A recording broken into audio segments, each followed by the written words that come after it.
Okay, here's a video, quick one as usual, about the wine room HVAC unit I installed for this wine cellar here. So this is a wine garden unit.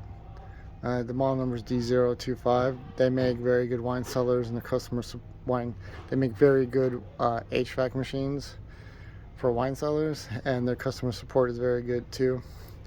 So basically what we're looking at here, this machine can supply and return air to the wine cellar, as well as exhaust its own heat as needed. So I'll just go through real quick here. Well, I guess first off, it's on a pedestal like that to elevate it, get it off the floor for a couple of reasons. Makes doing the duct work easier, and secondly, in terms of draining the machine, giving yourself some gravity, which I'll show on the other side real quick, to allow the machine to drain easier. So it's got some gravity to get that water out of it. So basically, let's just start going around the machine here. It's kicking on too, perfect. So this is the return. So this sucks the air from the cellar, the warm air from the cellar. This is the supply, so it pumps cold air into the cellar here. Come underneath here. This is the exhaust.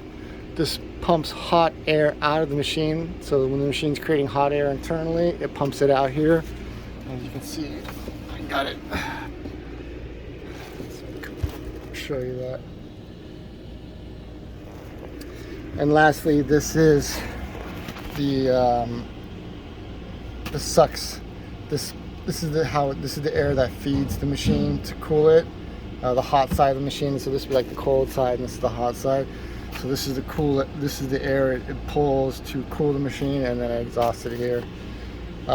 This machine's configurable too. It has panels on every side, so you can configure your ductwork. If you want to come out here, you want to come out here, you want to come out here, however you want to do it. So I'll talk about the pedestal here. I built this myself, and then I've used some pads that I found on Amazon to sort of dampen the machine so it doesn't vibrate the floor as much. I got this pan. This is a drip pan in case the machine backs up and overflows, and that's what this tube is here in case that happens. I got this pan on, I can't remember where I got it from, something Supply House. Yeah, the name of the website's called Supply House. Got it from Supply House. I've got the machine sitting on some cinder blocks I bought from Home Depot that I've coated in some like rubber coating to give it some, so it doesn't, the machine doesn't move around as much. So these are just like cheap cinder blocks from Home Depot to get it up, elevated off the pan, so otherwise this ductwork will be hitting the top of this pan. And I just strapped it down. It's really secure, and this is screwed to these foam pads are screwed to the plywood floor here, because actually the cellar's right underneath us. And then onto the other side. So basically we've got our drain line, condenser drain line. This goes down to pipes that go down to the bar area that drain into a floor sink. The plumbers did all this. They plumbed all that, so that copper line actually runs down the wall and all the way down to the bar to drain out there. That's really the proper way to do it. You can also pump it into a line. This machine is internally trapped. It has its own traps, so that's nice. So, I mean, I could have put it right into this line right here, and that would do the same thing essentially.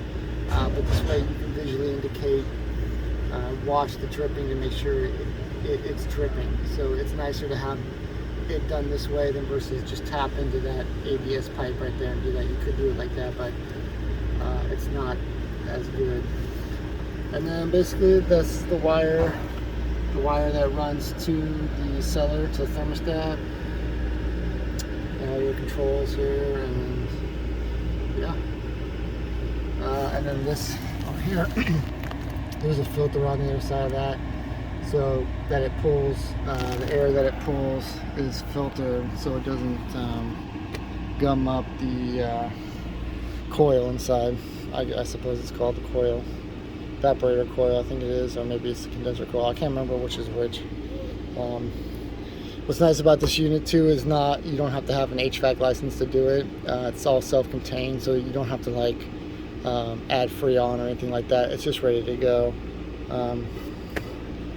And it's running great. It's you know, these machines are expensive. This machine costs $5,000. Seems expensive, but you got to figure this thing runs 24 hours a day, 365 days a year. It doesn't continually run at cycles, but you know, it's running a lot, and it's keeping the wine cellar at 55 degrees Fahrenheit. So it has to be very efficient and very reliable because there's some expensive wines in that cellar. So I mean, you get what you pay for. It's a good unit.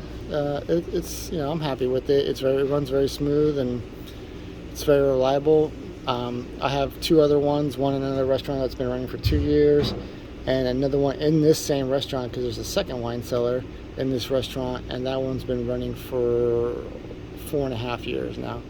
So they've never broken down as long as you maintain them and service them. And well, they really don't need servicing per se, except for the air filter, but as long as you know, do the maintenance and all the stuff, and you know, you have a good installation, they've seemed pretty reliable so far.